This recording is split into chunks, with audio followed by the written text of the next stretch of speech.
Les doy la bienvenida a Mundo Místico, agradecida con cada uno de ustedes por ser partícipe de él. Quiero compartir con ustedes una de las historias medievales, donde en ella podemos ver los misterios de la mediunidad. Y es que no solo en estos tiempos existe la conexión espiritual. Como muchos sabemos, la conexión espiritual existe desde hace siglos de siglos, desde antes de Cristo. Es por eso que las formas de comunicación y de conexión espiritual, entre todos los estudios que se han podido realizar, podemos ver que han existido diferentes formas de conexiones. Y esta en especial que hoy quiero conversar con ustedes. Desde mi perspectiva, quiero contarles sobre una heroína de Francia que quizás muchos de ustedes han podido deleitarse con su película, y es nada más y nada menos que Juana de Arcos. Sí, a la cual ha sido apodada en sus momentos Juana la Loca.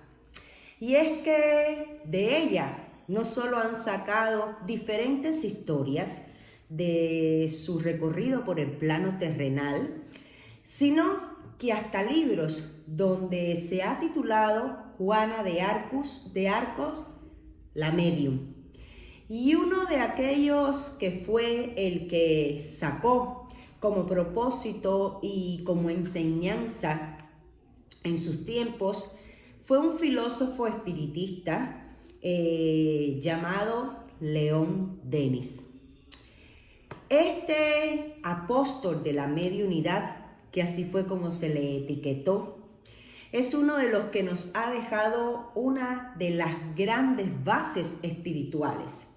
Pero no se suele hablar mucho de él, ni contar todo lo que este señor en especial logró y nos dejó como un tesoro para nosotros los medium.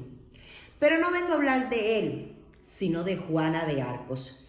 Pero sí, me llamó la atención específicamente esta heroína de Francia, porque este escritor, filósofo, sacó un libro llamado Juana de Arcos, la medium, a la cual tuvo que cambiarle el título de medium, ya que en esos tiempos, como todos sabrán, el tema del espiritismo en muchas de aquellas épocas era algo visto como algo malo, algo diabólico. Y claro, no es que haya cambiado tampoco en esta época, pero sin embargo, ser el instrumento de las espiritualidades en esa época, sostener su palabra y mantenerla, era nada más y nada menos que algo heroico, ya que te buscabas con el desprecio de tu comunidad, y no solo con el desprecio, sino con el acoso eclesiástico.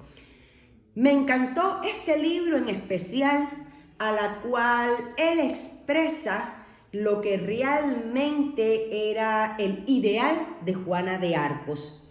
Y bueno, por si no lo han visto desde ese punto de vista, quiero con muchísimo gusto compartir con ustedes, porque es necesario que entendamos como espiritistas de que debemos de leer, debemos de retroalimentarnos de todo tipo de información, cuyas informaciones lo que hace es darnos tantas respuestas a tantas preguntas que nos podemos hacer. Sabemos que por el 1412 nació una niña en Francia, en la parte de Francia medieval, que era campesina. Provenía de una familia acomodada, pero campesina, donde no recibió los estudios pertinentes ni una base estudiantil, ya que parte de su día a día era el campo y todo lo que en él se podía laborar. Esta niña, cuando recorría esos campos, se acostaba en las praderas para observar el cielo, y a través de las observaciones de todo lo que le rodeaba, solía recibir conversaciones de voces. Al ir creciendo y existiendo solo una iglesia en aquel pueblo de Francia donde ella vivía, ella tenía mucha inclinación por Santa Catalina y otra santa más que ahora no recuerdo el nombre. Y ella, cuando entraba a orar en la iglesia, escuchaba aquellas voces que la alentaban a ayudar a su Francia. En esos tiempos, Francia se encontraba en una larga guerra con los ingleses, que era aquella llamada la Guerra de los 100 años, y su rey era Carlos VII, y era un poco inepto para el puesto a la cual había ocupado.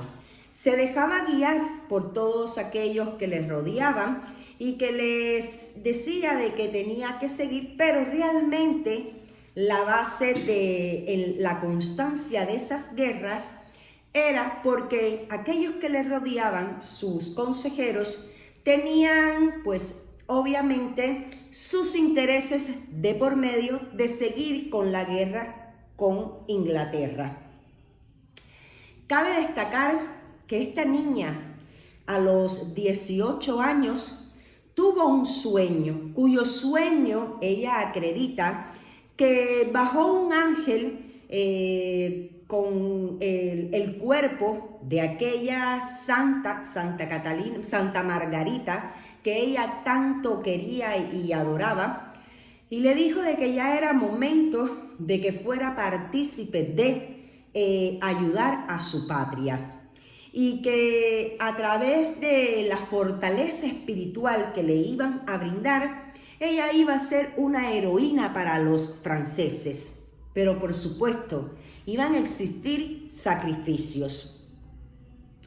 Ahí es donde ella decide tomar rumbo hacia la capital y hacia aquellos lugares donde se encontraban aquellos ejércitos franceses agotados, cansados, entristecidos, porque cada vez que intentaban lograr la independencia de un pueblo, los ingleses vencían.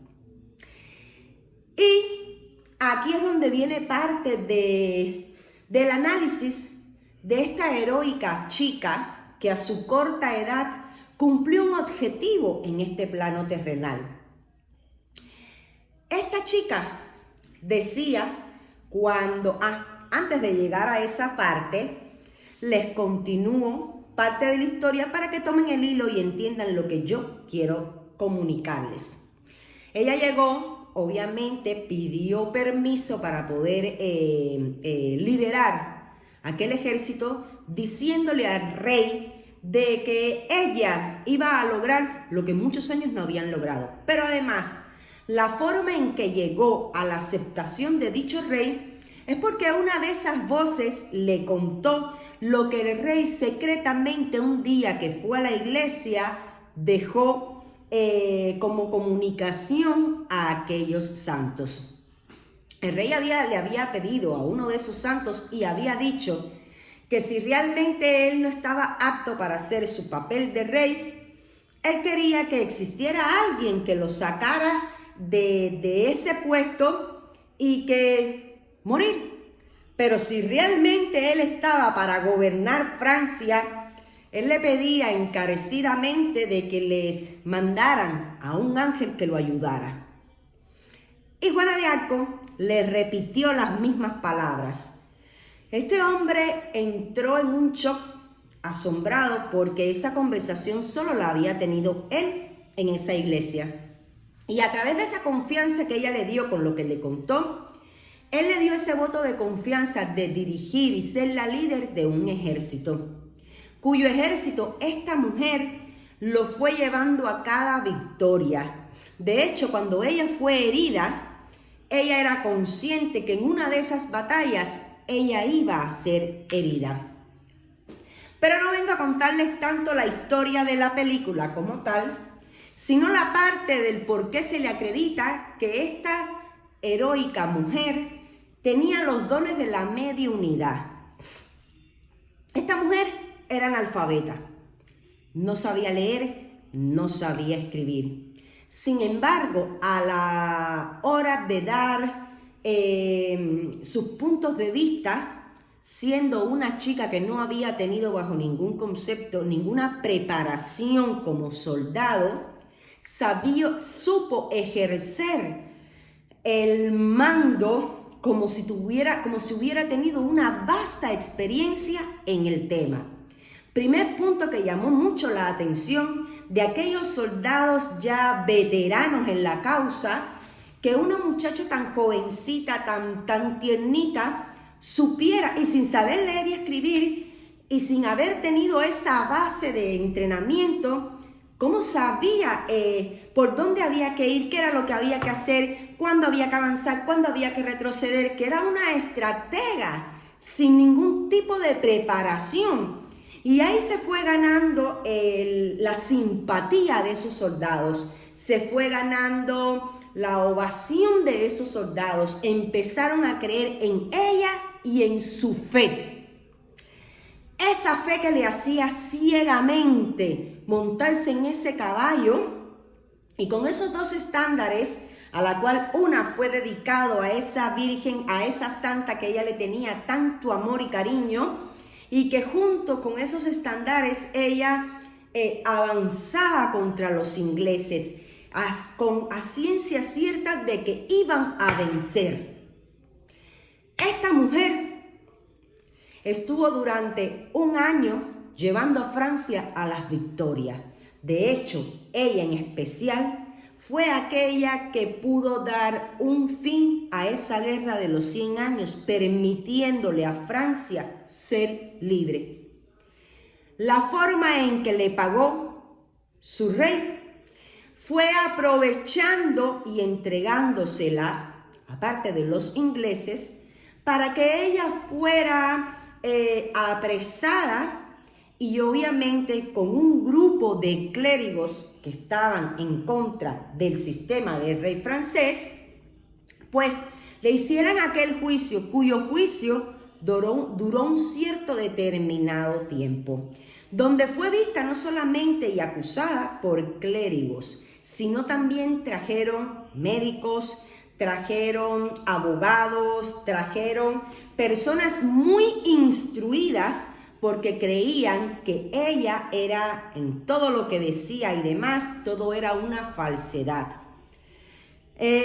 Todas las investigaciones que le hicieron a Juana de Arco descubrieron que realmente no sabía leer y escribir. Y es que en sus cabezas no existía cómo era posible que una mujer analfabeta, sin ninguna preparación, pudo liderar con tanta fortaleza y aceptación y llevar a Francia a una victoria. Era algo inaudito de analizar.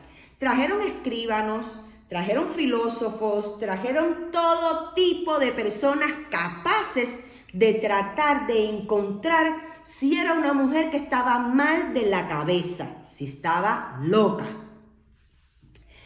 En todo el juicio que le realizaban, ella se defendía con palabras exactas, palabras rebuscadas, palabras que solo las personas de una alta alcurnia podían tener ese tipo de educación en especial. Sin embargo, desde el primer instante que fue apresada y que fue presentada en aquel juicio que era su juicio, ella dijo que ella misma era la que se iba a defender, porque ella tenía sus ángeles. Y de ahí aquellas voces, cada vez que la atacaban con preguntas capciosas, esas voces le decían, tienes que decir esto, tienes que decir lo otro, y era su forma de defensa. De hecho, en una de esas tantas, ella dijo, solo me tengo yo tengo a mi Dios y tengo a mis ángeles para defenderme. Y no voy a renegar de nada de esto. Si van a hacerme algo, háganlo. En una de esas, y haciendo un paréntesis en esta historia tan hermosa, podemos decir que una de las cosas que toca Leon Denis en este libro en especial, ciertos puntos, era de que las espiritualidades que a Juana de Arco se le acercaban eran espiritualidades de luz y de alcance, y que en el revestimiento de los espíritus, como todos sabemos, obviamente cuando nosotros estamos en una sesión mediúnica, espiritual, vemos espiritualidades y obviamente la vemos con un cuerpo, con una hasta personas conocidas, tal cual como la conocimos, con una materia, es el punto, con una materia. Las espiritualidades sabemos que al dejar este velo material, que es el cuerpo, y convertirse en aquella energía, sabemos que no tiene una forma específica. Sin embargo, cuando necesitan tener una conexión con el mundo material y con los medios, toman aquella característica, toman aquella materia a la cual el espiritista, en el caso de una espiritualidad familiar, tal cual la conoció, se reviste de ese velo, se reviste de esa materia para darle a entender al espiritista de que es un espíritu familiar. Ahí es donde podemos ver a una abuelita, a una mamá, a un papá, y lo vemos en sus facetas de cuando estaba feliz, cuando estaba contento, o cuando en diferentes facetas de su vida pasada, cuando era más joven, y podemos ver toda esa transición espiritual de diferentes etapas y de años de una persona. Es por ende de que ella decía que ella veía a Santa Margarita, o la Virgen Margarita, sí, Santa Catalina, y a Santa Margarita, era la otra, que ella veía a estas mujeres de su iglesia, que eran las voces que le hablaban, cuyas mujeres le decían en dicha conversación que eran sus ángeles y que ella había llegado al plano terrenal a cumplir una misión, pero no cualquier misión, sino de liberar a su pueblo de la esclavitud y de la guerra. Y ella se tomó muy bien la faena a la cual fue encargada su corta vida, que fue defender a su pueblo y llevarlo a una victoria. Esta mujer, Juana de Arco, después de un arduo juicio donde quisieron etiquetarla de miles de maneras, donde no encontraron ningún tipo de explicación para enjuiciarla, viéndola tan firme en su pensar, viéndola tan firme en su ideología de que ella tenía su Dios y que su Dios le había asignado ángeles para lograr este cometido. Viendo esa situación, empezaron a buscar de qué manera podían llevarla, porque obviamente era extremadamente peligroso que esta mujer fuera suelta, ya que se había ganado la aprobación de todo un país, se había ganado el clamor, el cariño de todo un país y el asombro de todo un país. Y como sabemos, desde las Inquisiciones, pues aquellas mujeres dotadas, específicamente mujeres que fueron en esa época las que más fueron enjuiciadas, en las que más tuvieron que pagar aquellos dones que se hacían expresar, pues empezaron a buscar diversidades de puntos para terminar con ella, porque era un peligro tenerla suelta, ya que sabemos de que siempre ha existido aquellas causas poderosas donde el ser humano hay que inculcarle el miedo para que crea en algo o en alguien. Perdón.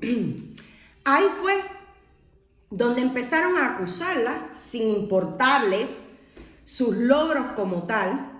Le empezaron a acusar de travestismo por haber estado vestida de mujer, de hombre, siendo una mujer, por haberse cortado el pelo, por haberse vestido de hombre, por haber hecho uso de armas que eran solo para caballeros.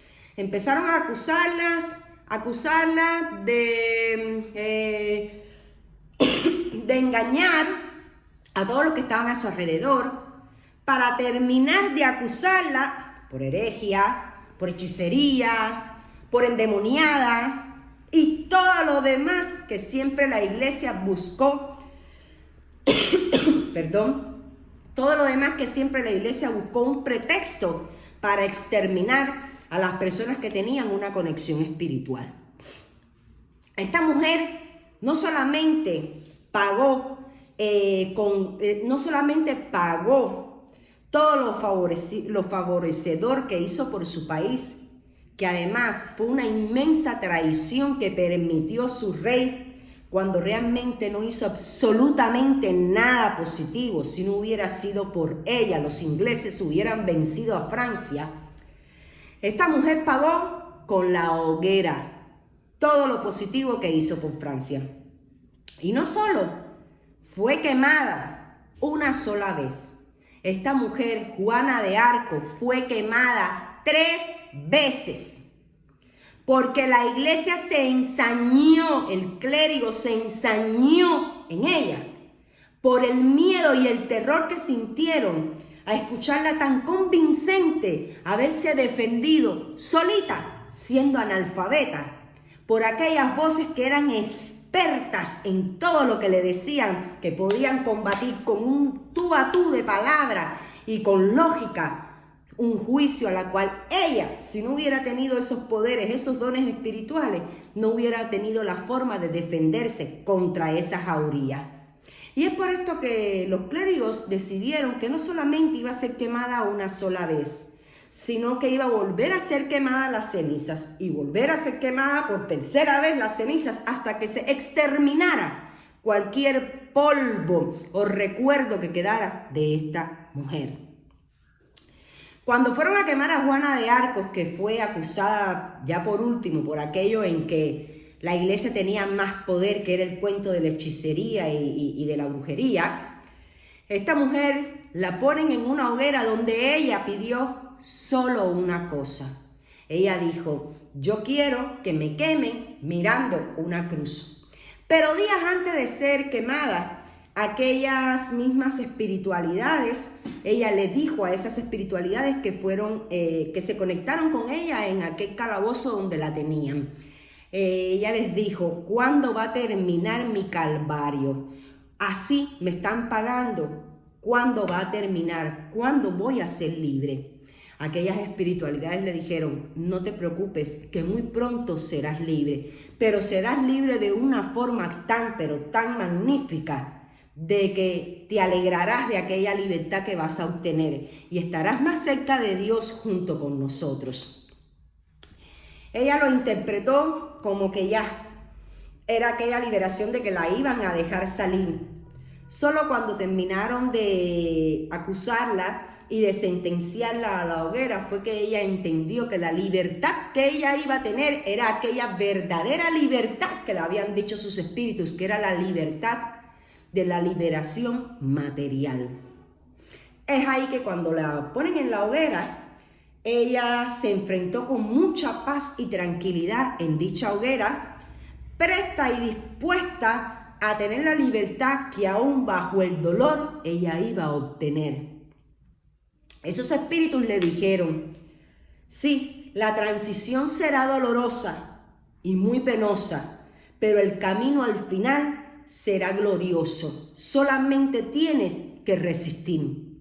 E imagínense, pero tanto era aquella fe que ella sentía, que ella vio ese último calvario como aquella última prueba de su fe y de creencia en esos ángeles, y que iba a ser reivindicada por su creencia en Dios, y donde ella iba a tener un mejor lugar. Además, se iba contenta porque iba a lograr toda aquella espiritualidad a la cual ella sentía que era de otra magnitud. La quemaron 3 veces, una y otra vez, pero eso no bastó para que el pueblo de Orleans, que era como se llamaba ese pueblo de donde ella residía, la vio como una santa, como una virgen, porque esta chica era virgen. Ella decidió luchar y no casarse, e entregó toda su corta vida en ayuda a la victoria de su país, y murió con 19 años. Después que pasaron 30 años, la hipocresía la canonizaron y era la Virgen Juana de Arco. Le hicieron un museo, le hicieron una zona donde desde hasta en la actualidad todavía se conserva pequeños objetos de ella, donde lo tienen como base de un museo en nombre de Juana de Arco. Y para concluir mis albures, ¿qué le quiero hacer con esta historia en especial? Que la conexión espiritual siempre ha existido desde todos los tiempos. Las conexiones han sido parte del día a día, de año tras año, de eras tras eras. Que es fascinante poder leer y poder descubrir personajes de nuestra historia, de parte de la historia del mundo, que fueron partícipes y pudieron dejar al menos una huella de que tuvieron una conexión espiritual, de que creían en esa conexión espiritual, de que entendían para qué habían sido enviados a este mundo material. Y muchas de estas tantas historias fiables, pues se han dejado en el olvido y solamente nos basamos en el estudio de estos tiempos para acá, como solía decir Allan Kardec, el espiritismo moderno. Pero antes de llegar a este espiritismo moderno de estas épocas, también existió un espiritismo primitivo, un espiritismo antiguo, donde es parte de los primeros movimientos espirituales que se pudo afirmar, que se pudo dejar huellas de que hubo en otros tiempos ese tipo de conexión. Y que estas conexiones espirituales no solamente es de una época hacia acá, donde ha cogido un inmenso auge y donde quizás ha existido un tipo de entendimiento diferente a los de esa época. Sin embargo, yo puedo decirles de tantas cosas que yo he leído y que obviamente voy a compartir con ustedes, yo puedo decirle que para mí la gran pureza del espiritismo es esa base de las épocas antiguas. Desde ahí es donde viene la pureza como tal del espiritismo, donde no existía nada material, donde la importancia de lo material era algo nulo, donde en aquellas épocas solo deseaban conectarse con la naturaleza y todo lo que en ella abarcaba. En estos tiempos obviamente es completamente diferente y acomodándose, como sabemos. Siempre el tema espiritual, como los espíritus, se han acomodado a todas las épocas para tener una conexión. Se han acomodado a las eras, a las modernas, a las antiguas, pero siempre han mantenido ese enlace, esa conexión que hoy en día podemos desarrollar y que podemos conectarnos. Con esto también quiero concluir diciéndole de que existen diferentes tipos de espiritismo. No quiero que se enfoquen en algo en especial que yo les pueda decir o que les pueda decir algo. Exploten su propia forma de espiritualizarse. Exploten su propia conexión sin esperar una aceptación de alguien en especial. Porque los misterios del espiritismo son tan profundos de que solo ellos saben la forma en que hacen el enlace, donde hacen la conexión con nosotros. Y de esta manera poder enlazar ese vínculo que es la que nos mantiene conectados con el mundo espiritual. y van hechos.